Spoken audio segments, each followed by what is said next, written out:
बाबा बाबा ने मुरली में बताया है कि जिसने बाप को पहचाना उसके मन में एक भी प्रश्न नहीं आएगा बाप को पूछने के लिए।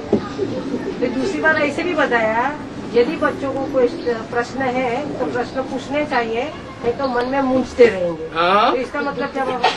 क्यों मतलब क्यों नहीं समझ में आया? प्रश्न पूछना है नहीं पूछना हमको? कोई ओरिजिनल है कोई ओरिजिनल नहीं है, कोई से प्रभावित है तो पूछना नहीं चाहिए, अंदर कचरा रखना चाहिए क्या? तो फिर इसका मतलब तो ये हो रहा है जिसने बाप को नहीं पहचाना वही प्रश्न करते हैं आपसे। जिसने बाप को पहचान लिया वो क्यों प्रश्न करेगा? इसका मतलब हमने नहीं पहचाना। अरे कुछ न कुछ गड़बड़ी है ना। बाप के साथ समान रूप में संस्कार मिले या नहीं मिले? बाप समान पुरुषार्थी बने या नहीं बने? नहीं बने तभी तो पूछते। कोई नहीं बना। अगर बाप ये मतलब नहीं है कोई बना है कि नहीं बना, वो तो जब नंबर डिक्लेयर हो जाएंगे तो जिनके जिनके नंबर डिक्लेयर होते जाएंगे और जो उस सीट पर सेट हो जाएंगे, पहले नंबर डिक्लेयर होता है या पहले सीट पर सेट होते हैं? पहले नंबर डिक्लेयर हो फिर अपनी सीट पर सेट हो जाए, सेट हो जाने के बाद बाप समान स्टेज होगी। बाप समान स्टेज होगी तो स्वभाव संस्कार सब बाप समान होंगे, संकल्प भी बाप समान होंगे।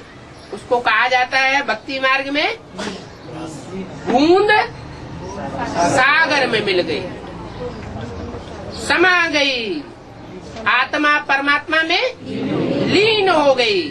एक भी संकल्प विरोधी नहीं चलेगा। इसमें विरोधी संकल्प किधर है? हमको अब प्रश्न कहाँ से पैदा होता है? तो बाहर की दुनिया में है तो बाहर की दुनिया में क्यों है? अंदर की दुनिया में बाप की याद में बुद्धि रखो ना। किसने मना किया? बाबा कोई चीज जानने की जिज्ञासा तो भी तो होता है कि जिज्ञासा है माना पूर्व जन्मों का कोई हिसाब किताब है ना, और आत्माओं के साथ नहीं जो संकल्प का वाइब्रेशन टच कर रहा है। अगर बाप का वाइब्रेशन हो, मन मनावा हो जाए आत्मा, तो विरोधी संकल्प अंदर आएगा? नहीं आएगा। नहीं प्रश्न पूछने की बात मना नहीं करते बाबा। बाबा कहते हैं अगर कोई भी अंदर कचरा आता है तो क्या करो? निकाल दो। अगर वो कचरा प्रैक्टिकल कर्म में आ जाता है तो लिख करके दे दो, तो आधा माफ हो जाएगा।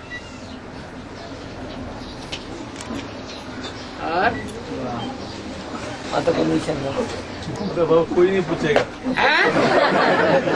बंद हो जाएगा बाबा। एक मिनट, बंद हो जाएगा। कोई आर्टिफिशियल पार्ट बजाए, अंदर से जानता है कचरा हमारे अंदर आ रहा है और बाहर से बिल्कुल ना पूछे, दिखाए हम बड़े अच्छे देवता हैं, वो कितने दिन तक चलेगा? ये मधुबन तो है शीशे का महल, इसमें एक एक आत्मा शीशा है। ये जो मकान वो शीशा नहीं है। जो मधुबन का संगठन है, जो चैतन्य ईंटे हैं, वो शीशे के मुआफिक है। हर आत्मा यहाँ शीशे के मुआफिक पार्ट बजाय रही है। ज्ञान दर्पण की तरह शीशा है। एक शीशे के सामने अपने को छुपा लिया, दूसरे के सामने छिपा लिया, अच्छा बहुतों के सामने छिपा लिया, कोई तो दिल का मीत होगा।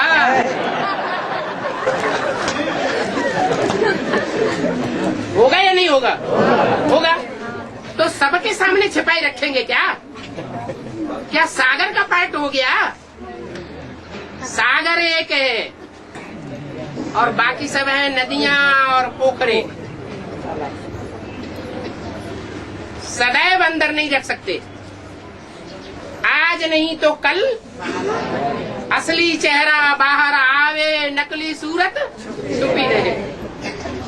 कितना भी छुपाने की कोशिश करें, ऐसी ऐसी स्थितियां परिस्थितियां आएंगी कि मुख से निकल पड़ेगा, नहीं तो भूत प्रेत आत्मा प्रवेश करके निकाल देगी।